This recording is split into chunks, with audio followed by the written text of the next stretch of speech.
Dr. Coupland earned a Bachelor of Arts in Spanish at Liberty University, a Master's in Linguistics at Oakland University, and his doctoral degree in Curriculum, Teaching, and Educational Policy at Michigan State University. Dr. Coupland is a professor and chairman of the Education Department at Hillsdale College, where he teaches courses on English grammar and children's literature.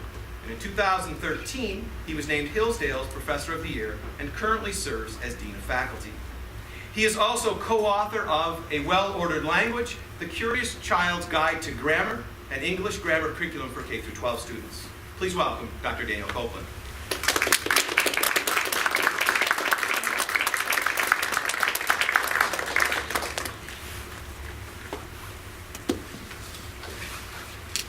I should have had a more dramatic entry than that, than fiddling around with the technology. Good morning to all of you. Good morning. Oh, that was me. All right, I have a few thank yous to address. I want to thank John Brandt. I'm very, very grateful to be invited to come to speak to all of you today. He's a good friend of mine, and we've been talking about doing this for about 2 years or so, and our schedules just did not match up, and it just so happened that I was able to come in January here, and so it's a real honor, to finally come here. To Lutheran North, I want to thank the school for hosting me and having me come here. It was a great drive in, very clear. I told the other John that it's nice to be able to drive in the Detroit area over the weekend because I've driven, during the week, and it's not always a pleasant experience. I want to thank all of you. How many of you are classroom teachers? If you'll just raise your hand, that would help me. You know it's Saturday, right? That's pretty amazing. In fact, I wasn't sure if about half of you were going to show up in your PJs because I know just how important the weekends are. So I appreciate you coming out. Maybe some of you had to come. I don't know. Maybe you were paid to come, but thank you for being here. So it would have been a little weird speaking to about 2 or 3 of you. So I also wanted to thank, in the room are at least three of my former students. And so a lot of you didn't know what you were getting yourself into. They did, and they still came, so that's pretty impressive. So it's great to see my students here. Last I want to thank is whoever created the sign out in front of the school. It was interesting because when I was driving on the road, I turned on my blinker and I looked at the school, and I thought, look at all those cars. There's going to be 400 people there. I was told maybe 40, 50 people. This is great. And then I drove in, I see all these kids coming out wearing basketball shorts, and I saw the parent, get in, all that. I'm thinking, they're not coming to see me. It's like, and then I had, oh no, I'm at the wrong school. And then I came around, and there it was, Freedom to Teach. And not only that, it was written in red, white, and blue, which I almost wanted to stand and just kind of put that over my heart. And then I thought, okay, so how many people who did not know about this event would drive in and think, is this a union meeting or something? Freedom to Teach. It was just a real joy to come. It's a real joy to be here. I'm going to move this a little bit just so you and I can see. I do have a PowerPoint presentation here to go along with my talk. I'm primarily a classroom teacher. I don't do a ton of lecturing, and so I need an outline, and I rarely use up PowerPoint as well in my classroom. So believe it or not, this may be useful to you, but it's actually probably more useful for me, just so I'll remember where we're going. So speaking of that, let's get going. Today I'm going to be talking about the freedom to teach. Many of you are classroom teachers, and I want to give you the freedom to teach, or I want to remind you of the freedom to teach. I want to do that by reminding you of your role as a teacher. In fact, this is kind of my guiding quote as we enter into this today. Johnson said, people need to be reminded more often than they need to be instructed. Many of the things that I tell you today, you've heard before. you probably knew at one time, and maybe you need to be reminded. Interestingly enough, maybe you don't need to be reminded. Maybe you know these things and you can name them off, and maybe you even do them in your classroom. But as educators, you have an obligation to help bring along the next generation of teachers. Because I can guarantee many of them do not know these things. So even if you've made these things automatic in your practice, and you're comfortable and you don't even think about them, it's important to be reminded of these things so that you can help others know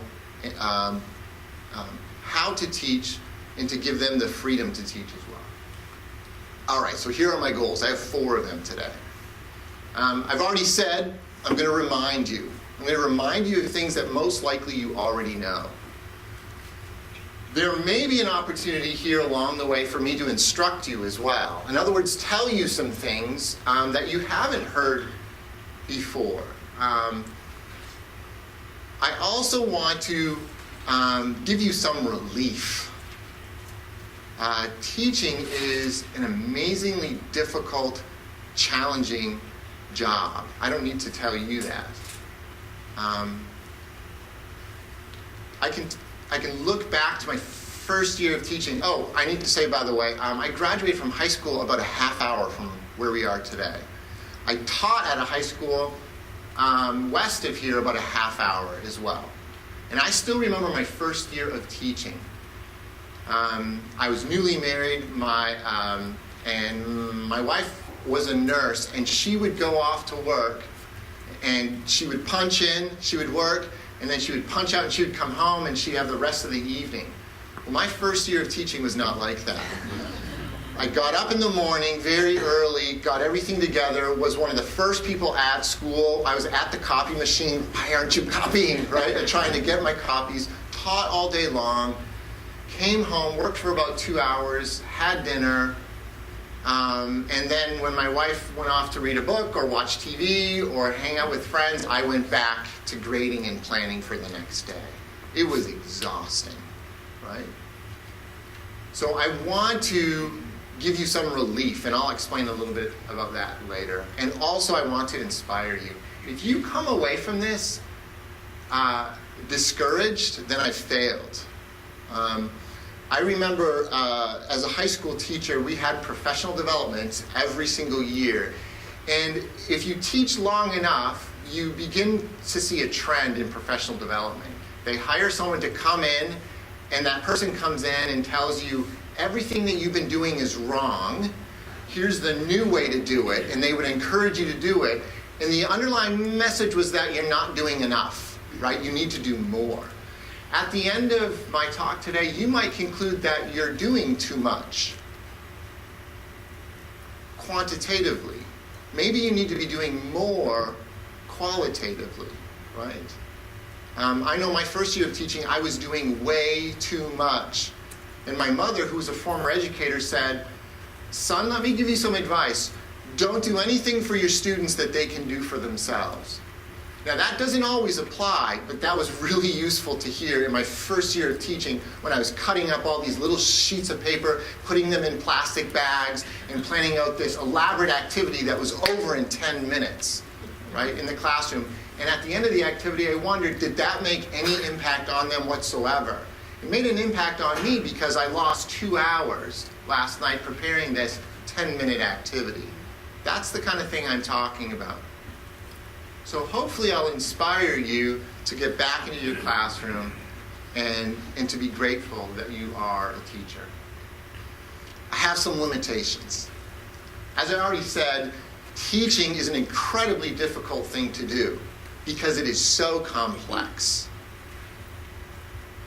You are with your students maybe an hour each day, maybe a few hours each day. They're with other people, including their families, including their friends, and they come into your classroom and you're supposed to take all of these students, maybe 10, 20, 25, 33 was my largest high school class that I had, and you're responsible to educate them. There's a lot of variables in that itself.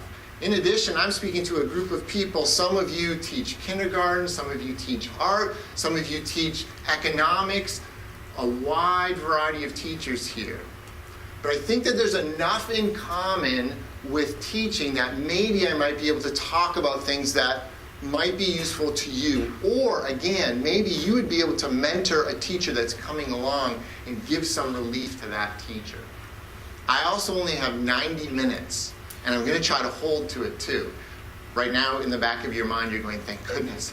But I'm going to try to keep to that. But in about an hour and a half to be able to cover some pretty difficult things, it's going to be a challenge. But hopefully we're all up to the challenge.